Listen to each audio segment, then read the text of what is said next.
अस्सलाम वालेकुम वरहमतुल्लाहि वबरकात। दोस्तों, प्यारे दोस्तों, आपके लिए लेकर आ रहे हैं ज़बरदस्त ऐसी ऑफ़र कि आपका दिल खुश हो जाएगा। ऐसी जगह पर ई प्राइम आज का ख़रीदार कल का बेहतरीन इन्वेस्टर होगा।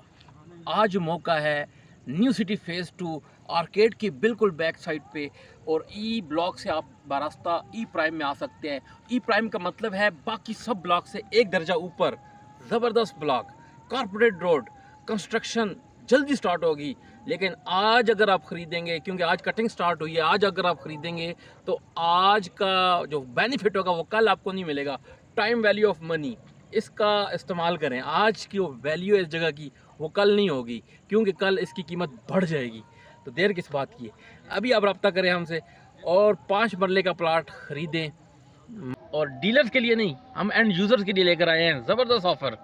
और अगर आप इन 2 दिनों में आप अपनी बुकिंग कराते हैं तो आपको ज़बरदस्त रेट मिलेगा। और जगह ऐसी है कि यकीन करें, बंदा देखता है बाग बाग हो जाता है। वो सामने आपको आर्केड नज़र आ रहा है और उसकी बैक साइड पे एक ज़बरदस्त कटिंग हो रही है। क्या ही बात है, 5 मरले की बुकिंग अभी अवेलेबल है। तो देर किस बात की दोस्तों, देखें इंशाल्लाह। आज आप इस हालत में देख रहे हैं कटिंग हुई, और कल आप देखेंगे कि यहाँ पे फिनिश गुड आपको मिलेगी। ज़बरदस्त रोड, ज़बरदस्त sewage system, each and everything number 1, society जो नंबर 1 है। तो दोस्तों, देर किस बात की, अभी कांटेक्ट में आप आएँ और हमारे साथ कांटेक्ट करें और प्लाट 5 मरले प्लाट की बुकिंग करें। BHP मार्केटिंग नाम ही काफ़ी है। तो आइए, अभी हम आपका इंतज़ार कर रहे हैं।